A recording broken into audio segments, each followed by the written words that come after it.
नमस्कार दोस्तों। आज की इस कहानी में हम सीमा के दर्द की कहानी बताने वाले हैं। कभी कभी अपनों के लिए अच्छा सोचना कब बुरा बन जाता है हमें पता भी नहीं चलता। सीमा के साथ भी कुछ ऐसा ही हुआ। सीमा एक मिडिल क्लास परिवार से थी, जिसने अपनी ग्रेजुएशन की पढ़ाई पूरी कर ली थी और अब वो अपने ही घर में छोटे छोटे बच्चों को ट्यूशन पढ़ाती थी। सीमा का रंग गोरा था और वह दिखने में बिल्कुल गुड़िया की तरह लगती थी। सीमा के माता पिता उसकी शादी के लिए एक अच्छा लड़का तलाश कर रहे थे। तभी सीमा के मामा एक लड़के के बारे में बताते हैं। वो कहते हैं कि लड़के का नाम राहुल है। वह किसी बड़ी कंपनी में मैनेजर के पद पर है और महीने के 70,000 कमाता है। सीमा के माता पिता ने लड़के की फ़ोटो देखी तो उन्हें लड़का पसंद आ गया। जब सीमा की माँ ने सीमा को लड़के की तस्वीर दिखाई तो सीमा ने कहा, जब आप दोनों को लड़का पसंद है तो मुझे भी पसंद है। अब लड़का और लड़की वालों के परिवार ने मिलकर शादी की तारीख तय कर दी। सीमा के माता पिता बहुत खुश थे कि उनकी बेटी की शादी एक अच्छे परिवार में हो रही है। पूरे धूमधाम से सीमा की शादी हो गई। अब सीमा अपने बचपन के घर को छोड़कर एक नए घर में चली गई। कुछ दिन तो सीमा को अपने माता पिता और घर की बहुत याद आई। सीमा की शादी को अब कई महीने बीत गए थे। अब सीमा का पति राहुल पहले जैसा व्यवहार सीमा के साथ नहीं करता था। सीमा से वो चिड़ा चिड़ा सा रहता था। राहुल अब ना पहले जैसे सीमा को प्यार करता और ना ही उसकी बातों को मानता। सीमा को समझ नहीं आ रहा था कि वो क्या करे। वो बस रोकर अपने दर्द को कम करने की कोशिश करती थी। एक दिन सीमा को पता चला कि राहुल सिगरेट पीने के बहाने छत पे जाता और किसी लड़की से बात करता।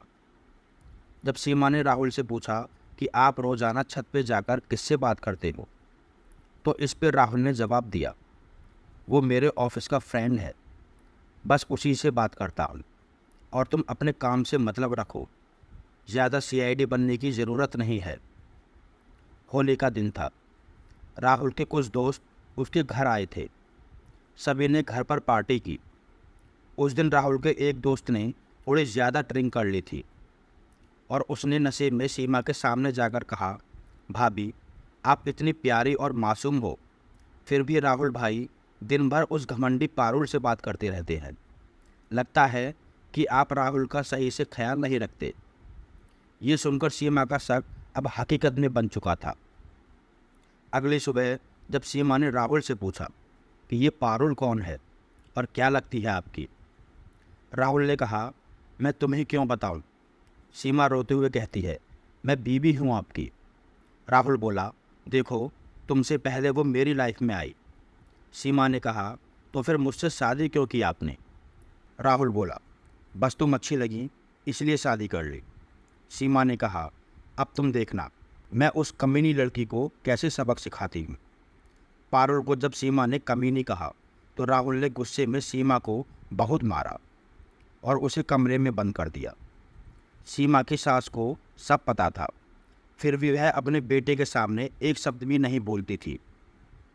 शाम को जब राहुल आया तब उसने रूम का दरवाज़ा खोला। उस दिन सीमा की तबीयत खराब हो गई, फिर भी उसी हालत में उसने खाना बनाया।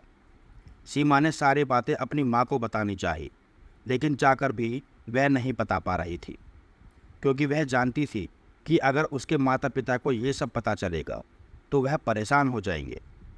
राहुल अब सीमा के साथ नौकरानी जैसा व्यवहार करने लगा। छोटी छोटी बातों पे उसे मारता। सीमा अब धीरे धीरे डिप्रेशन का शिकार होने लगी। उसके दिमाग में गलत गलत ख्याल आने लगे। अब ना वो समय पे खाना खाती और ना ही किसी से बात करती। आखिरकार एक दिन सीमा ने रूम में फांसी लगाकर आत्महत्या कर ली। सीमा ने आत्महत्या का कारण किसी को नहीं बताया, लेकिन उसकी सास को पता था कि सीमा ने आत्महत्या क्यों की है। दूसरी तरफ सीमा के माता पिता का रोकर बुरा हाल हो गया। सीमा की मां ने पुलिस को आत्महत्या का कारण उसके ससुराल वालों को बताया। पुलिस राहुल और उसके माता पिता को ले गई, लेकिन पैसों के दम पर कुछ ही दिनों में राहुल और उसके माता पिता जेल से छूट गए।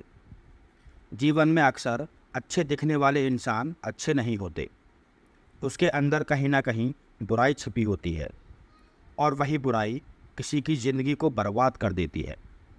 कुछ ऐसा ही सीमा के साथ हुआ। दोस्तों, आपको यह कहानी कैसी लगी हमें कमेंट करके ज़रूर बताएं और ऐसी ही कहानी के लिए हमारे चैनल मायरा वॉइस को सब्सक्राइब करें।